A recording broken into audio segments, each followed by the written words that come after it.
மிக முக்கியமான 3 கோரிக்கைகளை முதலமைச்சர் இன்று பிரதமரை நேரிலே சந்தித்து எடுத்துரைத்திருக்கிறார். இது தொடர்ந்து தமிழ்நாடு வைத்துக் கொண்டிருந்த கோரிக்கைதான். இப்போ ஒரு 45 நிமிடங்கள் பேசியிருக்கிறோம். நிச்சயமாக இது பயனுள்ளதாக மாறும் என்று நம்புவதாகவும் சொல்லியிருக்கிறார் முதல்வர். இதை எப்படி பார்க்கலாம்? தமிழ்நாடு கேட்ட நிதியும் அந்த உரிமையும் இந்த சந்திப்பிற்கு பிறகு வரும்னு எதிர்பார்க்கலாமா? முதலமைச்சர் பிரதமரை சந்தித்திருப்பது ஒரு சரியான நடவடிக்கை. ஆனால் அதுக்கெல்லாம் மயங்கர ஆட்கள் கிடையாது. அவங்க வந்து தொடர்ச்சியாக நீங்கள் மாநிலங்கள் இல்லாத ஒற்றை ஆட்சி முறையை நோக்கி போகணுங்கிறது தான் அவங்களுடைய எண்ணம். எனவே இது வந்து பாஜக ஆள்ற மாநிலமா இல்லாத மாநிலமா என்பது ஒரு பக்கம், அதை தாண்டிய மாநிலங்கள் கூடாது என்பது. எவ்வளவு தூரம் பேசியிருப்போம். நீங்கள் அவங்களுடைய மனநிலை இருக்குல்ல, அதே நீங்கள் பார்த்தீங்கன்னா தெரியும். வெள்ளத்தில் சிக்கின போதும் கூட அவங்க கொடுக்கல. மெட்ரோ ரயில் திட்டத்தை பொறுத்தவரை யூபிக்கு 47,963 கோடி, 48,000 கோடி எங்கே இருக்குது. அடுத்து பார்த்திங்கன்னா மகாராஷ்டிராவுக்கு ஒரு 6,800 கோடி இந்த 2 வருஷத்தில். குஜராத்துக்கு 5,500 கோடி, மத்திய பிரதேசத்துக்கு 1,195 கோடி, தமிழ்நாட்டுக்கு ஒரு நயா பைசா கூட இல்லை. ஒரு 50,000 கோடி கிட்ட 48,000 கோடி உத்தரப்பிரதேசத்துக்கும் ஒரு நயா பைசா கூட தமிழ்நாட்டுக்கு இல்லை என்பதை இவ்வளவு தூரம் சண்டை போட்ட பிறகும் அவங்க இதுவரை எதுவும் சொல்லாமல் ஏதோ நிர்மலா சீதாராமன் அவர்கள் ஒரு சாக்கு போக்கு சொல்லிகிட்டு இருந்தார். ஒன்று. அப்புறம் இவங்க ஆட்சி பொறுப்புக்கு வந்த பிறகு கொஞ்சம் கொஞ்சமாக மாநிலங்களுடைய உரிமைகளை பல்வேறு வகைகளில் நிதி அதிகாரங்களை குறைச்சிக்கிட்டே வந்திருக்காங்க. நமக்கு பலது தெரியாது. 2021 கணக்குப்படி மாநிலம் ஒன்றிய அரசாங்கம் ரெண்டுக்கும் சேர்ந்த வருவாய் இருக்கு இல்லையா, அதில் 37% வருவாய் மட்டும்தான், 1/3 பகுதி மட்டும்தான் மாநிலங்களுக்கு வருது. ஆனால் 41 விழுக்காடு கொடுக்கப்படணும். இல்லை, அது அவங்க சொல்லியிருக்கிறதுல அது ஒரு ஃப்ராடுன்னு வச்சுக்கோங்க, அதை விட்டுருங்க. ஆக்சுவலாக வந்ததை சொல்கிறாங்க 37%. ஆனால் செலவினத்தில் பார்த்திங்கன்னா 62% மாநில அரசாங்கங்கள் தான் செலவு பண்ண வேண்டியது இருக்குது.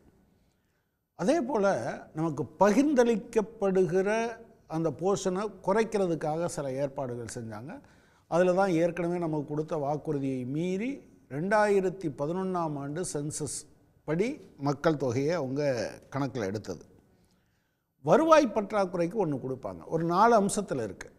ஒன்று அந்த பகிர்ந்தளிக்கிற டெவல்யூஷன் ஃபண்டு, ரெண்டாவது வந்து ரெவென்யூ டெஃபிசிட் கிராண்ட், வருவாய் பற்றாக்குறையை குறைப்பதற்காக என்று சொல்லுவாங்க.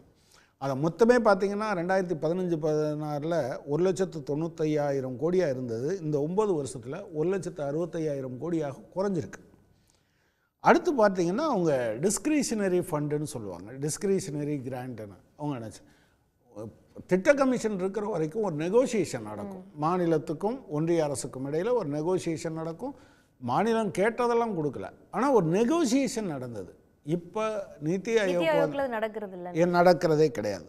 அடுத்தது வந்து சென்ட்ரலி ஸ்பான்சர்டு ஸ்கீம் இருக்கு இல்லையா, அதை வந்து மாநிலங்களை ஸ்கியூஸ் பண்ணுறது. ஆரம்பிக்கும் போது இப்போ உதாரணமாக பயிர் காப்பீட்டு திட்டம் ஆரம்பிக்கும் போது 49-49-2, ஒன்றிய அரசு 49%, மாநில அரசு 49%, விவசாயி 2% பயிர் காப்பீட்டுக்கான பிரீமியத்தை கட்டணும். இப்போ 25% தான், நான் அதுக்கு மேலே தர முடியாதுன்னு ஒன்றிய அரசாங்கம் சொல்லிடுச்சு. தமிழ்நாட்டினுடைய பங்கு மட்டும் 16-17 566 கோடியாக இருந்தது. கடந்த ஆண்டு 2,500 கோடியாக மாறியிருக்கு. வேறு சென்ட்ரல் கவர்மெண்ட்டுடைய இது கம்மியாயிடுச்சு. அதே போல் போஸ்ட் மெட்ரிக் ஸ்காலர்ஷிப், SC/STக்கான போஸ்ட் மெட்ரிக் ஸ்காலர்ஷிப் சுதந்திரம் அடைகிறதுக்கு முன்னால் இருந்தே 75%, 75% ஒன்றிய அரசாங்கம், 25% மாநில அரசாங்கம். ஆக்சுவலாக அது 2 வருஷம் கொடுக்கவே இல்லை. அப்புறம் 60-40ன்னு மாற்றினாங்க. அது வந்து 2020 டிசம்பர் 3, 2020 திரு எடப்பாடி பழனிசாமி அவர்கள் ஒரு கடிதத்தை எழுதியிருக்கார் ஒன்றிய அரசாங்கத்துக்கு. நாங்கள் 7,600 கோடி கொடுத்துருக்கோம், எங்களுக்கு நீங்கள் 4600 கோடி கொடுக்கணும், வெறும் 1700 கோடியை மட்டும் கொடுக்குறீங்களேன்னு அவர் கதறினார். எனவே அது சிஸ்டமிக். இந்த கவர்மெண்ட் இருக்கா, இந்த சென்ட்ரலைஸ் ஸ்பான்சர் ஸ்கீமில் இந்த காலத்தில் பார்த்திங்கன்னா அதுதான் ரொம்ப ஒரு 3 மடங்கு உயர்ந்திருக்கும். 5 லட்சம் கோடியிலேருந்து 15-16 23-24 அது 14 லட்சம் கோடியாக மாறுச்சு. இன்னொரு வகையில் நீங்கள் பார்த்தீங்கன்னா, அதாவது மாநிலங்களை எப்படியெல்லாம் நசுக்கிறாங்க. முன்னால் வந்து செஸ்ஸும் சர்சார்ஜும் என்ன பண்ணுவாங்கன்னா, ஒரு குறிப்பிட்ட நோக்கத்துக்காக வாங்கினா அதோட நிறுத்திடுவாங்க. இப்போ ரோடு ஃபண்டுன்னு ஒன்று கலெக்ட் பண்ணாங்க, இதில் பெட்ரோல் டீசல் அதில் எல்லாம். அப்புறம் ரோடு அண்டு இன்ஃப்ராஸ்ட்ரக்சர் ஃபண்டுன்னு மாற்றினாங்க. அந்த இன்ஃப்ராஸ்ட்ரக்சர்னு மாற்றின பிறகு அவங்களுக்கு என்ன வந்துடுது, ஒரு சுதந்திரம் வருது. இன்ஃப்ராஸ்ட்ரக்சர்னு சொல்லி எதில் வேணாலும் மாற்றலாம் அப்படிங்கிறது. அதே போல் இன்னொரு பக்கத்தில் பார்த்திங்கன்னா, லோன் நீங்கள் வாங்கணுன்னா 3% நம்ம ஜிஎஸ்டிபியில் 3% மேலே வாங்க முடியாது மாநில மொத்த உள்நாட்டு உற்பத்தியில். அதுக்கு மேலே வாங்கணுன்னா அவங்க என்ன சொல்கிறாங்கன்னா, ஒன் நேஷன் ஒன் ரேஷன் கார்டுங்கிறத ஒத்துக்கோ. நகர்ப்புற உள்ளாட்சிகளில் இப்போ சொல்கிறாங்கல்ல, பிஜேபி கூட நிறையா ஆர்ப்பாட்டம் போராட்டம்லாம் நடத்துனாங்க, நாங்களும் கூட அதை குறைங்கன்னு சொன்னோம். ஆனால் அதில் ரொம்ப முக்கியமான பாயிண்ட்டு, இங்கே இருக்கக்கூடிய எல்லா வரியையும் கூட்டணும், வீட்டு வரியை கூட்டணும், சொத்து வரியை கூட்டணும், எல்லாவற்றையும் கூட்டணும். அடுத்து வந்து பார்த்திங்கன்னா பவர் செக்டார் ரிஃபார்ம்ஸை நீங்கள் கொண்டு வாங்க. அதாவது இந்த வருஷம் நம்ம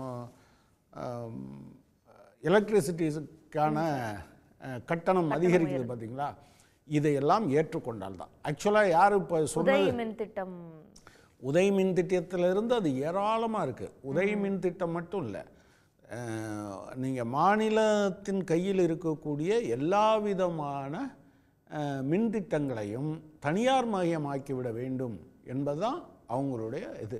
அதுக்கு ஒவ்வொன்றா சொல்லிக்கிட்டே வராங்க. அதில் ஒன்று, நீங்கள் ஒவ்வொரு ஆண்டும் நீங்கள் சிலருக்கு மேன்னு சொல்லியிருக்காங்க, சிலருக்கு ஜூலைன்னு சொல்லியிருக்காங்க. இந்த காலத்தில் நீங்கள் கட்டாயமாக மின்சாரத்தை கட்டணத்தை உயர்த்த வேண்டும் என்று சொல்லியிருக்காங்க. அப்புறம் அதே போல் இந்த ஸ்மார்ட் மீட்டர் பொறுத்துறது, இப்படி ஏராளமான விஷயங்கள் வந்து இப்போது சென்ட்ரலி ஸ்பான்சர்ட் ஸ்கீம் போன்ற விஷயங்கள் வந்து ஒன்றிய அரசால் மாநில அரசுகளின் மீது திணிக்கப்படுகிறது. அந்த ஸ்கீமை நீங்கள் இம்ப்ளிமெண்ட் பண்ணணும், இவ்வளோ ஷேர்ஸ் வந்து 2 பேர் பண்ணிக்கலான்னு சொல்லுவாங்க. ஆனால் அந்த நிதி கொடுக்கப்படுவதில்லை. அந்த திட்டத்தை முழுமையாக அந்த மாநிலத்துக்கு தேவையோ இல்லையோ அந்த மாநிலம் நிதி கொடுப்பாங்க.